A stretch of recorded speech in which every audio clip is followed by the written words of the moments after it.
Bonsoir tout le monde. J'aimerais partager avec vous cette parole, cette chose qui est vraiment très importante dans notre vie ici sur Terre, dans l'accomplissement de notre destinée, dans l'accomplissement, dans la réalisation de ce pourquoi on a été créé.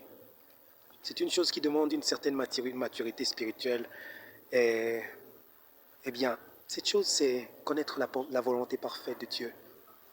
Dans Genèse, le chapitre 11, au verset 6, on a l'histoire d'un peuple qui n'avait qu'une seule langue et qui avait un même cœur et qui ne voulait pas être dispersé à la face de la terre. Mais ce n'était pas la vraie volonté de Dieu. La volonté de Dieu était qu'ils puissent remplir la terre, qu'ils puissent se multiplier, parce qu'il les avait bénis pour qu'ils puissent remplir la terre.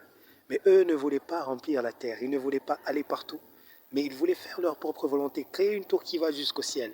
Mais Dieu voulait que la sémence qu'il avait mise en eux, qu'elle puisse se multiplier et qu'elle puisse donner toutes les nations que nous avons sur la terre.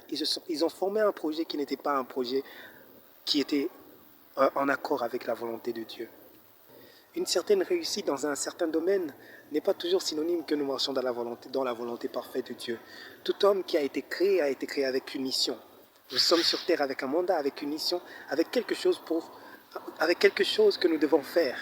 Alors lorsque nous sommes sur terre, nous devons être sûrs que ce que nous faisons est vraiment en accord avec la volonté de Dieu. Ces personnes voulaient, eux, créer une tour qui allait jusqu'au ciel, mais Dieu voulait qu'ils se multiplient. Alors Dieu est descendu et les a confondus. Il est bien de connaître ce que Dieu veut pour nous. Cela nous le connaissons par la parole de Dieu, par la révélation que Dieu lui-même nous donne dans sa présence, par la prière lorsque nous nous approchons de Dieu et par cette soif que nous avons de chercher Dieu en permanence. Dieu nous révèle et il nous donne cette mission.